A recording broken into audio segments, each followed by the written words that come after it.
Kal Kadosh. Good afternoon. We're going to be continuing right now on Daf Samech Gimel, which is 63. We're just going to start on Samech Bet Amud Bet, though, the last few lines where it says Tanya. It's 4 lines up. And it says like this. Tanya, we learned in a Braita.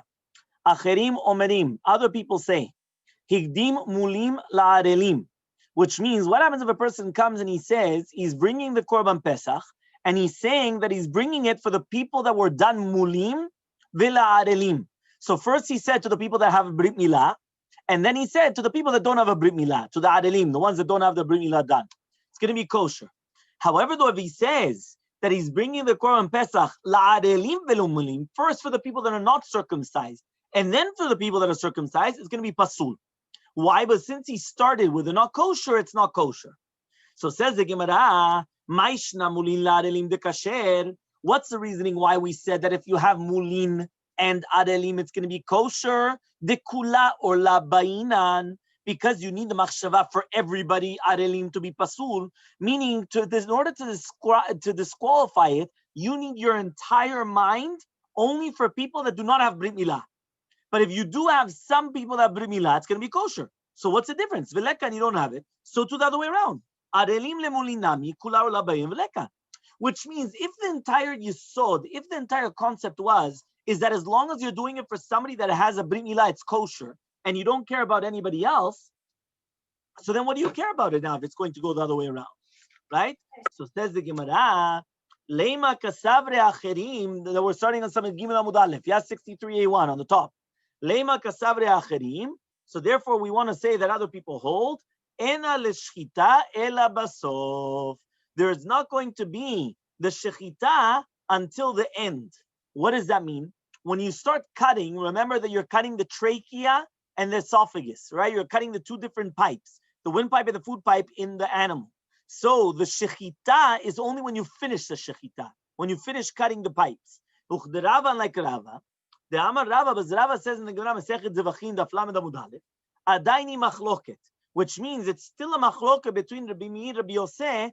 Do we say tfos leshon rishon or not?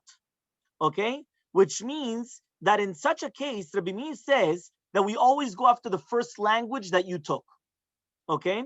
Even though there are two separate entities that you said, okay? Rava comes and he says, so what comes out is that according to Shitat Rabbi Meir, ena l'shchita ela levasof, and therefore the machshava, the mindset does not help only unless it's at the end of the shechita, because that's when it's called a shechita. So therefore, it's not enough just to say the two different things, right, in the last moment, right, which is called avodat shchita. So mimela, the two different things which are said, Rabbi Meir says that only the first one is chal. Only the first thing that you said is chal. So therefore, in this case, hilkach, therefore, if you said at the beginning, higdim mulin la'arelim, you first said for the people that have brit milah and then the people that don't have brit milah, so you go after the first language. Tfos leshon rishon, you go after the first wordings. And therefore, since the first wordings is okay, it's going to be okay. But, right, that's what it says. Igdim mulin la'arelim, mulin chayle. So on the Brit Milah ones, it's going to be chal, the Korban Pesach, and arelim, no chayle. And it's not going to be chal on the arelim, on the ones that don't have it. Right? Igdim arelim lemulin. But if it's going to be magdim the other way around, the first you said for the people that don't have Brit Milah, and then the people that have Brit Milah, arelim chayle, mulin no chayle. So it's only going to be chal on the people that have Brit Milah, on the people that don't have brit milah, but not on the ones that have brit milah. So because of that, it's not going to be good. So Amar Rabba comes and he says, Lo, I disagree with this interpretation. Leolam kesavre acherim, really be'emet acherim hold, sheyeshna l'shchita mitchila v'ad sof. That we don't go only by the end of the shchita. The shchita is from the beginning process until the end. Meaning the second that you start cutting from the beginning until the end, that's a shchita. Not only just when you're finishing off the job at the end of the shchita. So what are we dealing with? Right? You wanted to do it for both of them. For people that have brit milah and people that don't have brit milah. Right? Ben lemulim, ben la'arelim. V'otzi befiv la'arelim. You only took out from your mouth arelim. Ve'lo yispik lomar lemulim. But you didn't have enough time to say mulin for the ones that have brit milah. Ad shenigmera shchita be'arelim. Until you finished. You understand what happened? Again, according to this explanation, We go from the shechita, from the beginning of the shechita to the end of the shechita. Once you start cutting until the end. Not like the previous explanation that it's only at the end. Now, what happened? You had in mind for both. People that have Brit Milah and people that don't have Brit Milah. But you started with the people that don't have Brit Milah. So what happened? You went and you said, I'm doing the shechita of the Korban Pesach for the people that don't have circumcision, that don't have Brit Milah. And then you're going to say, and for the people that have Brit Milah. What happened? The second you were going to say the and, boom, you finished. So now you finished it. That's a problem. That's a problem. You finished it. Okay? So what happens now is, says the Gemara, yeah, you didn't have enough time to say lemulin until you finish the shechita. So this is the machloket. The Rabbi Meir holds lo ba'inam pi v'libo shavim. You don't go after your mouth and your heart. That means even though both of them, right, even for mulin, it's still going to be pasul. But the rabbis hold ba'inam pi v'libo shavim. You need that it has to be together. So therefore, we don't go after your speech that said adelim because your heart wanted both. So therefore, since your heart also wanted for the Brit Milah, yeah, so therefore what happens? You're going to have both. Pivli bo shavim. V'kasava Rabbi Meir. So says Rabbi Meir, lo ba'inam pivli bo shavim. Says what? Rabbi Meir doesn't hold that you need that your heart and your mouth are going to be on the same page. Urminu, we have a contradiction. Amit kaven lomar truma v'amar maaser. Imagine a person comes and he says truma, and really be'emet, he had to come and he had to say in his mind he had kavanah to take out truma, but he said in his mouth maaser, or the other way, he had to think of maaser and he said truma, or he says sheni nichlas habayit, I'm not going to come into this house. V'amar lazeh, to another house, or sheni nene lazeh, I'm not going to benefit from this guy. And he said to somebody else, here you see Rabbi Meir. Rabbi Meir says your mouth and your mind have to be on the same page. Meaning the fact that I came and I said, I'm not going to do this, and you said the exact opposite. Or the fact, it doesn't matter. Because why? It has to be shavin. It has to be at the same page. So therefore, according to Rabbi Meir, they do have to be on the same page. Elamar Abaye, but rather Abaye answers, you're right. Reisha de Amar, Siman Rishon lemulin, the Siman Sheni af la'arelim. He said what happened is that, remember, when you do shechita, there are two simanim. You have to break open two different pipes. The windpipe and the esophagus and the trachea. So what happened? You went and you said that the first siman, whether it's the esophagus or whichever one it was, is for the ones that have Brit Milah. The second one is also for the people that don't have Brit Milah. Because there's also going to be a mixture in it, right? The machshava of mulin. So the seifa damad, the seifa that was talking about, that the siman rishon was for the arelim, and the siman sheni was for the mulin. The siman rishon lo ptiche be, so then it's not mixed anything of mulin. Rabbi Meir goes according to his reasoning, damad, but he says that you're going to take a korban that becomes pigul even through half of the concept. And therefore, the machshava of the arelim that you thought at the beginning actually disqualifies the korban pesach. For Rabbanan letarmayo, and Rabbanan goes according to their reasoning that they say that we don't say pigul by half of the matir, and therefore it's not going to disqualify it. Okay, we're at the Mishnah on the bottom of Samech Gimel Amud Aleph, 63a on the bottom. Hashochet et pesach al chametz over belo taaseh. If you're going to do shechita on the korban pesach, right, and you have on chametz, so you're going to be over on avera. Right? Negative commandment. Lo tishchat al chametz dam sidchi. You're not allowed to do shechita on chametz. Right? Which means the korban pesach is already supposed to be pesach. It's not supposed to be with the chametz. Rabbi Yehuda says, afa tamid, even the korban tamid of ben arbaim on erev pesach, there's also the same isur. Okay? Rabbi Shimon says, ha pesach berba asar lishmo. The pesach on the 14th has to be l'shem pesach. Is going to be chayav. But shelo lishmo, if it's not for the korban pesach, if it was done, let's say, for shlamim or whatever it is, it's going to be exempt. Ushar kol hazvachim, and any other type of slaughterings that they did it on chametz, whether it was for the same korban or not for the same korban, patur, it's going to be exempt. Uvamoed, now on the pesach itself, on the chag, lishmo patur, if it's going to be for the korban pesach, it's going to be exempt. If it's not going to be for the korban pesach, but rather for shlamim, it's going to be chayav. And all the other sacrifices, whether it's lishma or lishma, whether it's going to be for its name or not, you're going to be chayav, except for the chatat, shechechato shelo lishma, that it's going to be disqualified. If you remember, we learned on today's daf this morning that basically there are only two sacrifices that become disqualified, right? If you didn't have a lishma, that is the korban pesach and the korban chatat, the sin offering. If those two are the only ones that become disqualified, okay?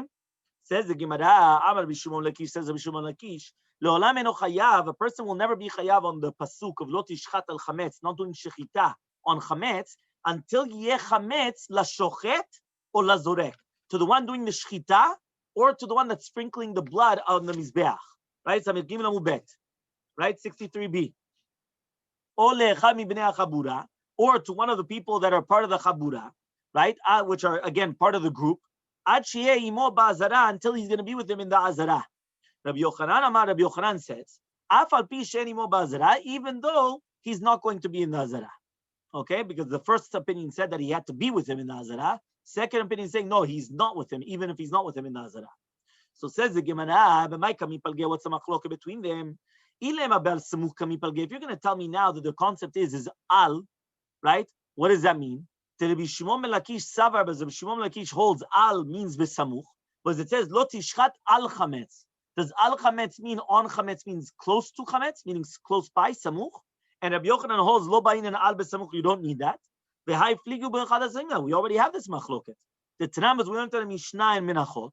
Hashochet todah lifnim velachma chutz lachuma. What happens if you do the shechita to the korban todah? Todah is a thanksgiving offering. Now you did the shechita inside, but the bread is going to be outside. So says lo kadash alechem. The bread does not become kiddusha kadosh with kiddusha taguf. My chutz lachuma. What does it mean outside of the walls? Rabbi Yochanan says outside of the walls of Bet Pagi, which is outside of Jerusalem. But outside of the walls of the Azara, it is going to be holy. And you don't need al besamuch. Rabbi Shimon Lakish says, even if it's going to be outside of the walls of the Azara, it's not going to be holy. Alma ba'inan al besamuch. So you see from here that it does have to be besamuch, which means close by. So you see from here that according to Resh Lakish, when it says the word al, it means mamash that it's close by. So you see that this word al is already a machloket over here between Rabbi Yochanan and Resh Lakish. So I mean, if you're going to tell me now that the word lo tishchat al chametz doesn't mean close by or not, that's already a machloket between Rabbi Yochanan and Resh Lakish. That's right. So therefore, we already learned this machloket. Okay. So says the Gemara, Ela be'atrat safek kamipalge. We're talking about atrat safek. You know what atrat safek is or not? Atrat safek is that considered hatra or not? Because if the chametz is not with him in the azara, we don't know for sure that there's chametz in his house. So therefore, when we're going to give him a warning, it's on a doubt. So warning on a doubt, is that a good warning or not? Meaning, usually we come and we give you a warning. Listen, don't do this. Why? Because if you do this, you're going to get this. Can I make you a warning on a doubt? Meaning, listen, I'm not sure if you did this, but if you're going to do this, then this and this and that. It's atrat safek. It's atra. It's a warning on a doubt. So therefore, what happens is there's a machloket, right? Whether it's going to be considered a problem or not. Is it considered atra or not? Rabbi Yochanan holds atrat safek is called atra, and therefore he says they're going to be obligated on malkut, lashes, even on chametz that's not with him in the azara because it's atrat safek, right? And still it's going to be considered atra. According to the Shakish, no. So says the Gemara, this is also a machloket between them once. So why do we need a second time around over here to have the same machloket? The Itmar Bezu stated, imagine right now somebody makes an oath. I'm going to eat this kikar today. And passed the day and he didn't eat it. Rabbi Yochanan and Shakish, both of them say, okay, you're not going to get lashes. Right? That means even though you went against your oath, there's no lashes. Remember, there, the lashes would be because you're not to swear falsely. So Rabbi Yochanan says you don't get lashes, but it's a lav shem bo maaseh. You didn't do an action, meaning you didn't do an action. Lav shem bo maaseh means if it's a negative commandment that does not have an action attached to it, you do not get lashes. You need an action. If I'm just going to sit down and not do nothing, I didn't do an action, so you can't give me lashes. Lashes is only if I get up and I do something. That's lashes. If I just stay sitting and I don't do anything, you don't get lashes. Right? But atrat safek is called atra. And Rabbi Shimon Lakish says you don't get lashes because it's considered atrat safek. and atrat safek is not considered atra. But lav shemu maaseh, according to the Shakish, you do get lashes. So that's also not a machloket then between the Shakish and Rabbi Yochanan to do with atrat safek. So says the Gemara, Amri leolam, really be'emet, al besamuch chamipalge. The word al is arguing on the besamuch. Is it really close by or not? And you still need our case, even though there was already this machloket before. Utzricha, you need it. Why? Di fligu linyan chametz, because if it was going to be that they're going to argue to do with chametz, Havamina, I would have thought to say, Ba'ahuda Kamar Rabbi Yochanan Delo Beilim Mitzmuch. There, Rabbi Yochanan agrees that you don't need mamash close by.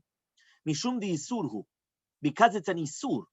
Becholecha di ite, wherever the isur is, there's an isur. Meaning it's either you have the isur or you don't have the isur. Aval linyam migdash lechem, but to do with migdash lechem, lo kadish ela bifnim. It's not going to be holy only on the inside. So I would say, modular b'shimon melakish, the beinana b'samuch. You need b'samuch. Di eti gavai kadish. Vilo lo kadish, because if you have it, it's going to become holy, and if you don't have it, it's not going to become holy. Mideva kli sharet, just like the kli sharet. But by the kli sharet, which are the utensils that you have, all the things going in these utensils, they only make something holy if it goes inside of the utensil.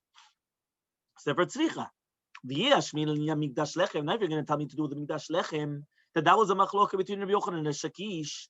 Havamina, I would have thought to say only here Rabbi Shimon Lakish says that you need al besamuch, because if it's inside, it becomes holy, and if not. But to do with chametz, maybe he holds like Rabbi Yochanan, right? That you don't need al besamuch because it's an isur, and anytime that it's an isur, it's going to be asur. So tzricha, that's why you need both cases, meaning that they're both coming to teach us the same idea that al doesn't mean besamuch or not, whether according to the machloka between Rabbi Yochanan and Shakish. The only difference between them is that here you needed both because each one was a chidush. Okay? Ba mine Rav Oshia and Rabbi Ami. Ask Rav Oshia from Rabbi Ami. En lo leshochet v'yesh lo lecha mimnei chabura mahu. What happens now if the shochet himself does not have chametz, but one of the people of the chabura do have chametz? Meaning we're all in a big group. I'm doing the shechita. I do the shechita. I don't have chametz, but maybe you have chametz. So is that a problem or not? So Amalei, he says, Miktiv, is it written lo tishchat al chametzcha? It's written lo tishchat al chametz ktiv, which means that even if it's not of the shochet, it's still going to be a problem. So Amalei, he says, no, yachiv, so afilu leechad besof haolam nami. So even if one person in the world, at the end of the world, he's going to have chametz, it's going to be a problem. That's not going to be a problem. Amarka, it says in the pasuk, right? Amalei Amarka lo tishchat velo yalin. Lo tishchat al chametz, hanach tekama yalach mishum lo yalin. Anything which is going to be on lo yalin, which means velo yalin laboker zevach hagapatz, which means bnei chabura, only somebody that's beside, within your chabura, within your group. That's going to be a problem. So Amar Rav Papa says, Hilkach, therefore, hakohen hamaktir et hachelev, when you have a kohen that he's bringing the prohibited fats, over below taseh, he's going to be over on a negative commandment, because he has the averah of leaving them over and not bringing the limbs on the mizbeach. We also have the same proof from Rav Papa. If somebody's going to do shechita on Korban Pesach, he's going to transgress a negative commandment. When are these words? Whether the shochet has it, the chametz, the one that's doing the zrika, which is the sprinkling, or one of the bnei chabura, right? But he says, but if one person had at the end of the world, ends up, we don't care about it.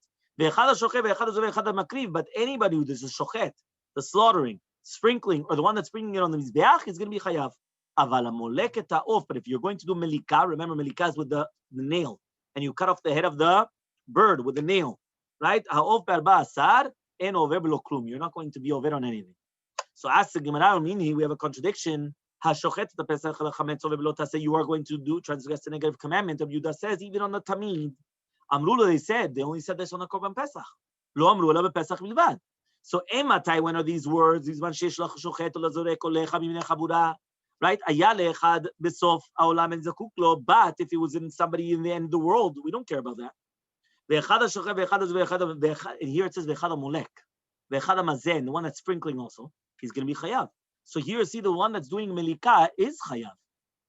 But if you do kmitza, which is like you pick up the flour like this, you remember with the things. So there, if somebody's going to pick up with the kmitza, he's not going to be over in the say. Hamaktir et murin, and over say also the one that's maktir. So we have a contradiction between melika and melika. One place you're telling me that it's somebody that does melika, he's not over on anything. Another place you tell me that he is over on anything. One place you tell me that a maktir is chayav, and here you tell me the maktir is not chayav. So answers the Gemara, Kashya melika, melika, kasha aktara, aktara. And then the Gemara is going to try to answer, that's going to be for the daf on Sunday, to understand why is there no contradiction between the cutting off of the head, that one place you're saying that it's not going to be chayav, and another place you're saying you are going to be chayav, and one place you're saying that the maktid, the one that brings the kohen that's bringing on the mizbeach, is going to be chayav, and one place that he says that it's not going to be chayav. And we finished the daf of Shabbat. Hazak Baruch. Hazak Rav, thank you very much. Thank you.